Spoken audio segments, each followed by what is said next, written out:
is a constitutional law attorney, former senior legal advisor and personal counsel to President Donald J. Trump. Jenna Ellis believes in the rule of law and the importance of integrity in our elections. And she's ready to tackle the big cultural and legal issues facing America. This is the Jenna Ellis Show. Here is your host, Jenna Ellis. Hello, friends, and welcome to a very special episode of the Jenna Ellis Show. I'm Jenna Ellis, and if you have not yet seen the Essential Church movie, it is streaming now at SalemNOW.com. So you can go to SalemNOW.com, or you can download the free app that you can watch in flight wherever you want to watch videos. And the Essential Church movie is streaming now. Coming up, I'm going to interview Pastor John MacArthur, who led the way to open his church during the midst of the COVID pandemic. The Essential Church is a documentary that shows our legal fight. I was one of the lead attorneys on Pastor MacArthur and Grace Community Church's case that is documented in that film, and also two pastors out of Canada that were literally jailed for their faith. So this is an amazing movie. It is family friendly. It is rated PG-13 because there are some disturbing images in terms of martyrs of Christians and the saints that have gone before. But this really is family friendly in the sense that your church family really needs to watch this movie, The Essential Church, so that we can be prepared to stand up against tyranny of any kind. The battle between the state and the church for the control of our conscience and what we believe has been enduringly complex throughout the ages. And so this documentary has just taken the nation and the world by storm. And we are so excited to present it to you now on Salem Now. So go to SalemNOW.com or download the Salem Now free app. And here is my interview with Pastor John MacArthur. With inflation, the banking world collapse, and everything that Joe Biden is doing not to protect America, you need to make sure to secure your financial health, especially in retirement. And hey, if you're a millennial like me, that actually is sooner than you think. You need to start now, even if you are a millennial or a Gen Zer, to make sure that your financial health is actually healthy when we get to retirement. And Legacy Precious Metals has a revolutionary new online platform that allows you to invest in gold and silver online in real time. In a few easy steps, you can open an account online, select your metals of choice, and choose to have them stored in a vault or shipped right to your door. You'll have access to a dashboard where you can track your portfolio growth in real time anytime. You'll see transparent pricing on each coin and bar, and this puts you in complete control of your money. The platform is free to sign up for. Visit LegacyPMInvestments.com and open your account and see this new investing platform for yourself. Gold hedges against inflation and against a volatile stock market. A truly diversified portfolio isn't just more stocks and bonds, but different asset classes. This brand new platform allows you to make investments in gold and silver, no matter how small or large, with just a few clicks. Visit LegacyPM.com to get started. You can download the free investor's guide, and you can also call Legacy PM Investments to talk to a portfolio expert to get expert answers to to customize your personal portfolio. So visit LegacyPMInvestments.com to get started. Tell them that Jenna sent you. So joining me now is my good friend and former client, Pastor John MacArthur of Grace Community Church. And so, Pastor John, this film, The Essential Church, is going to be in theaters starting July 28th. And what has this project overall meant to you? Well, it's been an all-absorbing effort for the last really year and a half. When we came out of the pandemic and we won the case, I felt like we needed to give testimony to the Lord's faithfulness in protecting us.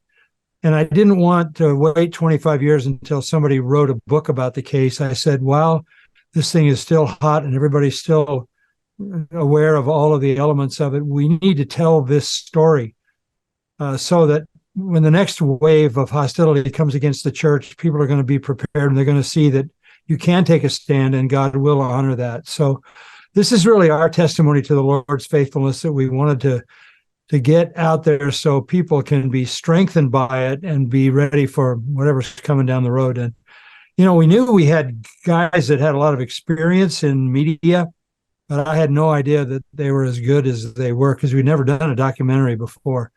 So it exceeded all my expectations. And I think the Lord is going to use it to give courage to Christian leaders in the future.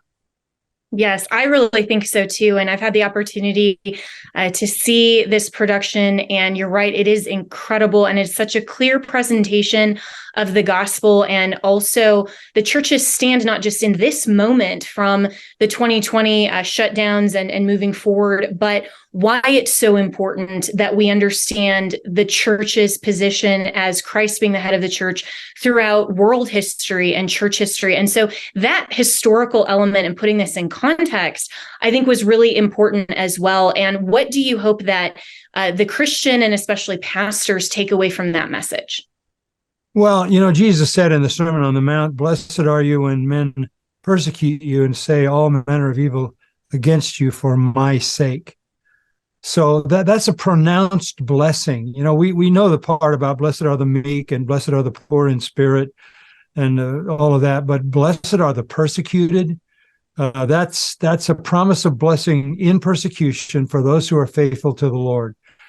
And so we want this film to infuse some fresh sense of the continuity of the persecuted church through history.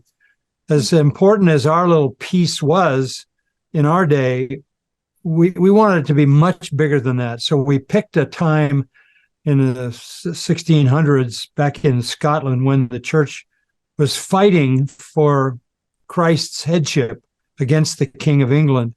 And it's a dramatic period of church history. But it illustrates this is not a new battle. I mean, I could say it this way: the headship of Christ over his church, that doctrine has come down to us on a sea of blood. That has cost lives throughout all of church history. It may cost lives again, but Christ is the head of the church. And when he is honored and glorified, the gospel is glorified as well.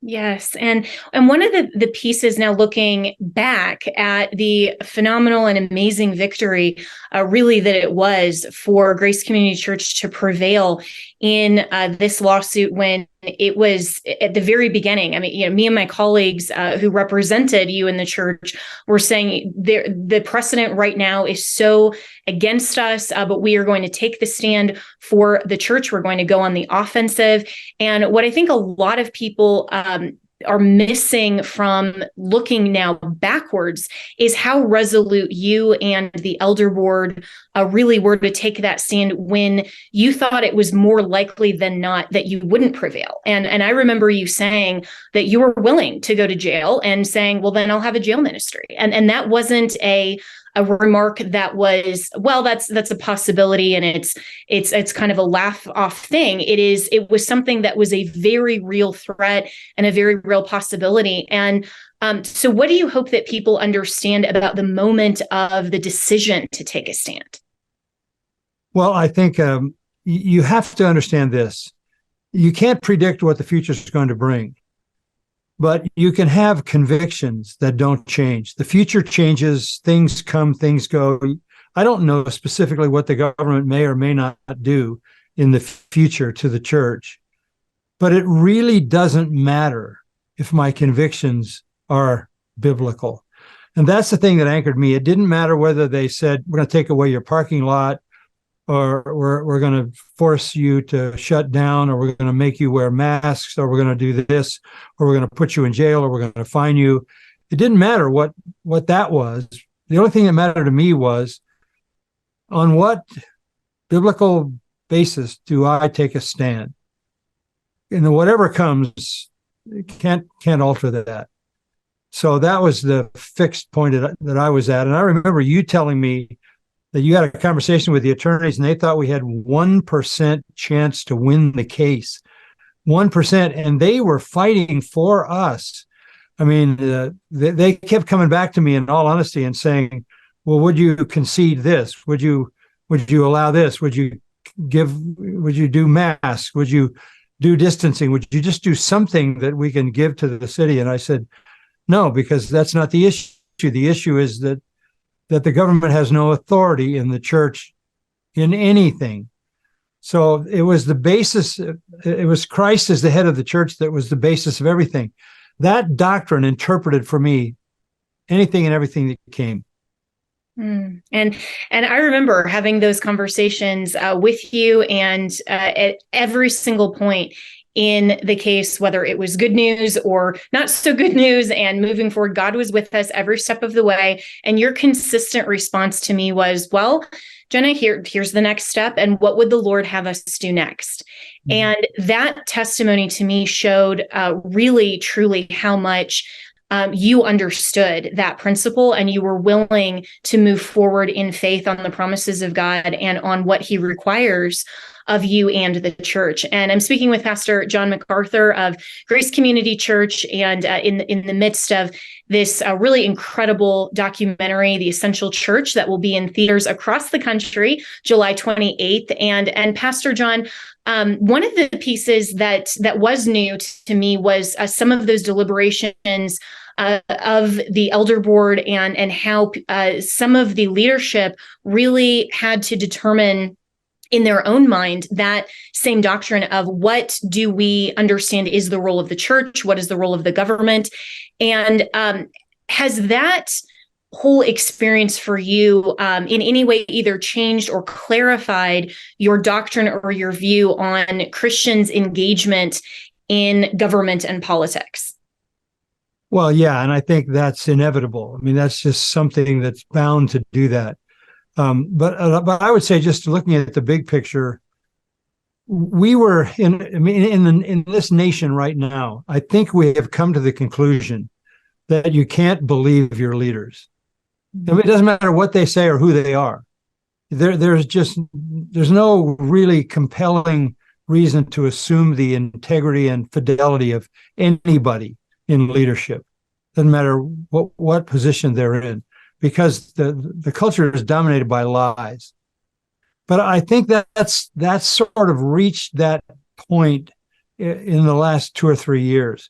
I think when the COVID thing first hit, we still had some confidence in people, and if there were any guys that we tended to trust and gals, there were people in the medical world. If you were a medical doctor, or you were in the CDC or the World Health Organization, there was an assumption that they're truth tellers. They're going to tell us the truth.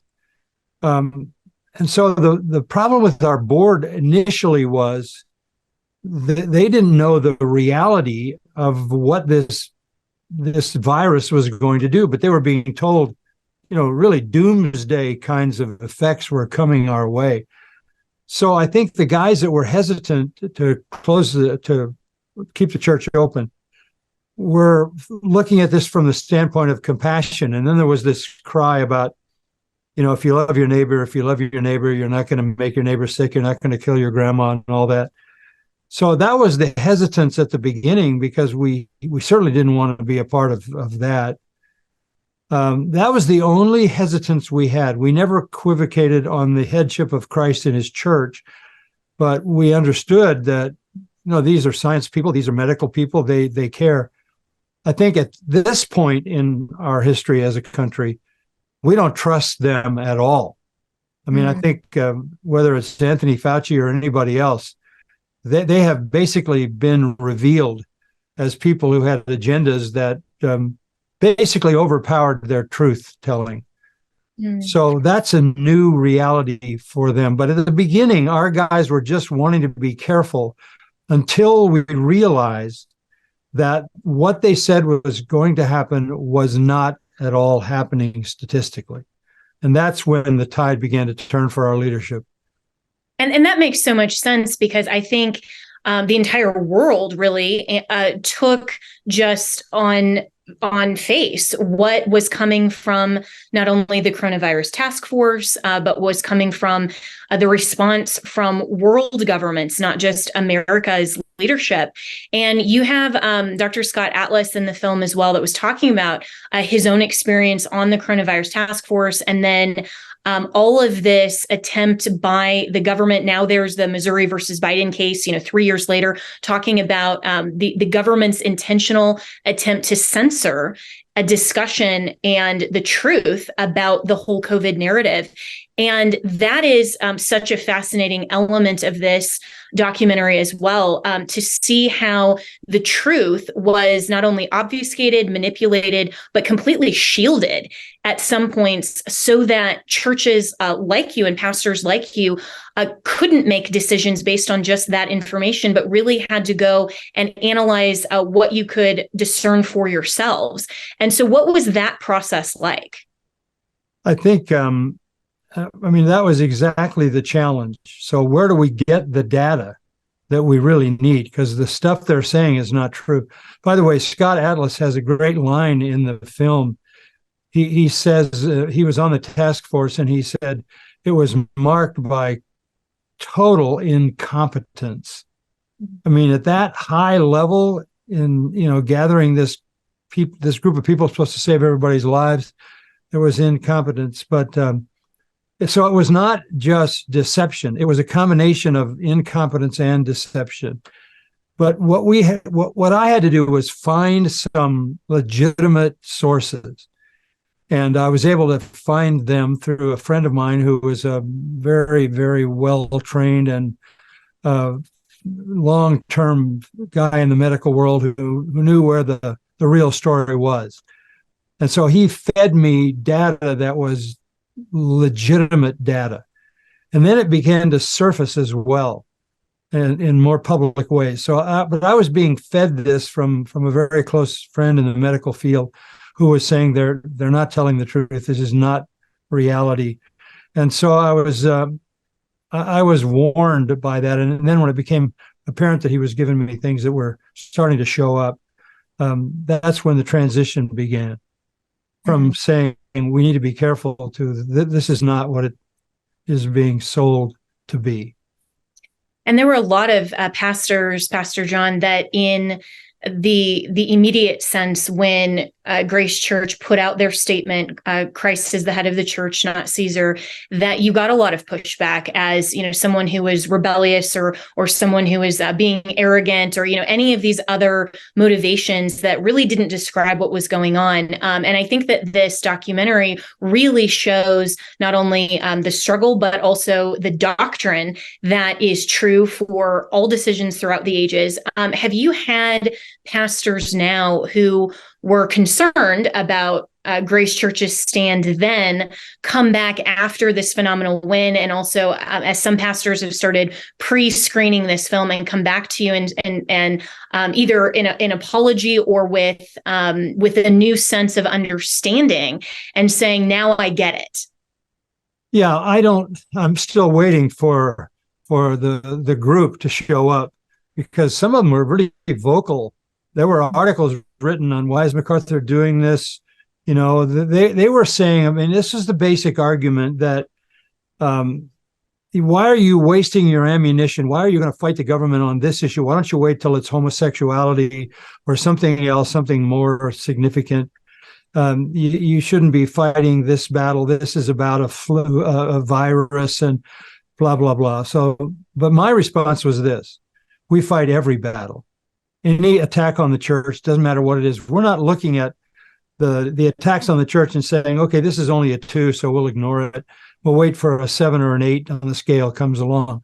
No, any assault is an assault that we have to defend the church.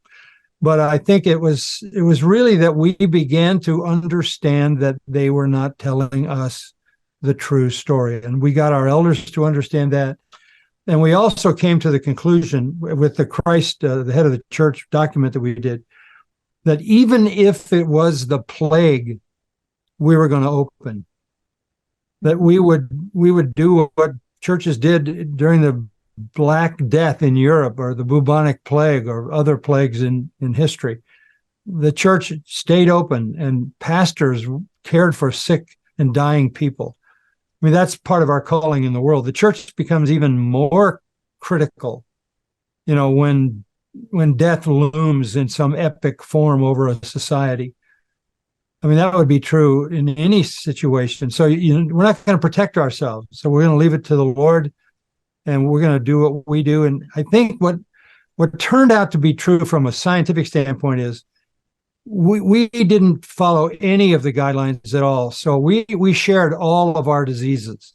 We all had robust immune systems because we were together with everybody all the time, hugging and shaking hands and fellowshipping and being together. And I think that protected Grace Church to such a degree that the health department in Los Angeles had to post on their website that there was no outbreak of COVID at Grace Community Church. They were trying to shut us down because they assumed that would happen. It never happened. And I think it's because from the standpoint of physiology, our immune systems were just robust. I remember we opened for children and we had 1,000 children show up the first Sunday we did that. And we never had any issue with ill children. It was an amazing thing. And I love what you said, Pastor John, that this would be true to take the stand and to have church open and be the church to a lost and broken society, and also to the people who are members, to be the ministers of the gospel, regardless of what scale was actually true about the COVID virus. And that's such an important point. And also the point of this doctrine being true, that Christ is the head of the church, not Caesar, throughout human history. And here in America, we are so blessed that we have a U.S. Constitution that protects exactly that, because one of the other contrasts in the film is how Canadian pastors were actually jailed because they didn't have the same protections as the Constitution provides. And I remember in our very first conversation about the legal aspect, with this whole notion of, well, are we being rebellious? And my response to you was, well, Gavin Newsom and LA County, they're actually the ones that are rebelling against the First Amendment. They are not in line with our supreme law. And it is such a great reminder of why we as Americans have to continue to protect our rule of law. And this case, to me, from a legal standpoint, really solidified that as well. And even though we didn't go all the way to the Supreme Court, and there's even a line from my colleague, Jeff Trissel, who was one of the attorneys as well, that he said, so it may have seemed like, we didn't get like this, 9-0 victory at the Supreme Court, but this was the most important case because we won such an essential victory for the church with a permanent injunction against LA County. And so in just the last couple of minutes I have with you, what has that part of it meant in terms of that victory? And at the very end of the film as well, they show the plaque or the small monument that Grace Community Church built there in honor to the Lord for his protection and his divine providence. And that reminds me of what Old Testament Israel did, that said, build a monument to the Lord to thank him for what he has done. Well, I think the first thing that was amazing was that we won the case with a judge. Our judge, was a man married to a man. You remember that. So Yes. he certainly wasn't on our team in terms of morality, but he's the one that kept postponing the case and postponing it because he said, you guys can't try the facts of this case until you get past the First Amendment. So, that was huge for us. We were deeply, deeply thankful to the Lord for bringing you along, because your zeal for the First Amendment was what fired us up to take the stand we did and to sue the state or the city or the county. That's a pretty heady thing for a church to do. And then to realize that Gavin Newsom lost the case, we could say, and I think in all told, it cost them about $3 million. It was amazing. They didn't want to lose it, not so much for the financial part. They didn't want to lose because of the embarrassment of it. And then to get a permanent injunction that they can never do it again was just more than we could have ever hoped for. And it showed the strength of the First Amendment. That's what came through in that case, the strength of the First Amendment. So I think Christians have to understand that that's a providence of God. That's a divine providence to give us that, and we need to use that. In fact, in the film, I say that in a message from 1975, that if we ever get attacked by the government, we're going to use our constitutional protections.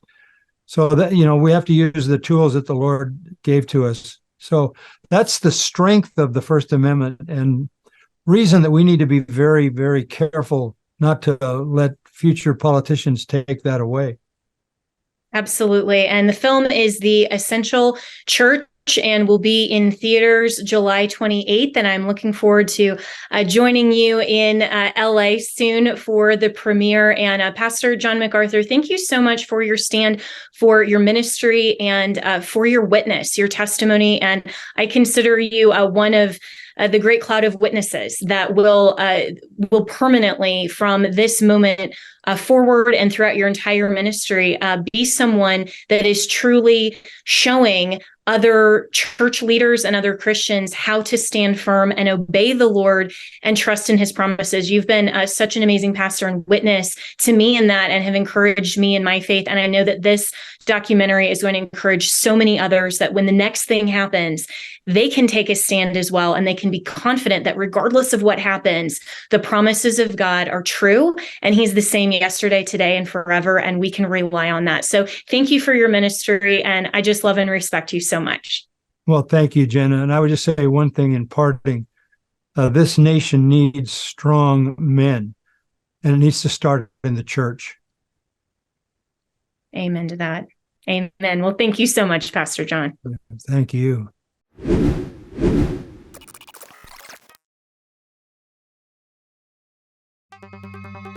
With inflation, the banking world collapse, and everything that Joe Biden is doing not to protect America, you need to make sure to secure your financial health, especially in retirement. And hey, if you're a millennial like me, that actually is sooner than you think. You need to start now, even if you are a millennial or a Gen Zer, to make sure that your financial health is actually healthy when we get to retirement. And Legacy Precious Metals has a revolutionary new online platform that allows you to invest in gold and silver online in real time. In a few easy steps, you can open an account online, select your metals of choice, and choose to have them stored in a vault or shipped right to your door.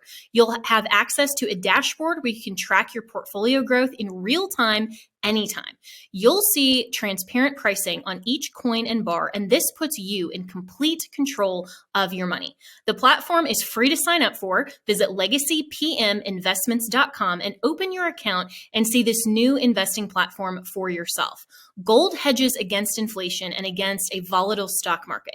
A truly diversified portfolio isn't just more stocks and bonds, but different asset classes. This brand new platform allows you to make investments in gold and silver, no matter how small or large, with just a few clicks. Visit legacypm.com to get started. You can download the free investor's guide, and you can also call Legacy PM Investments to talk to a portfolio expert to get expert answers to your to customize your personal portfolio. So visit legacypminvestments.com to get started. Tell them that Jenna sent you.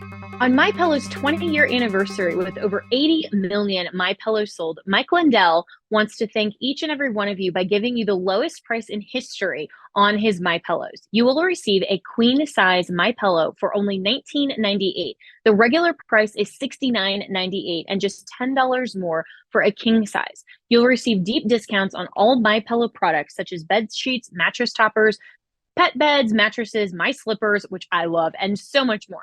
This is the time to try out some of the amazing products you've had your eye on from MyPillow. So go to mypillow.com and enter promo code Jenna to receive this amazing offer on the queen size MyPillow for $19.98.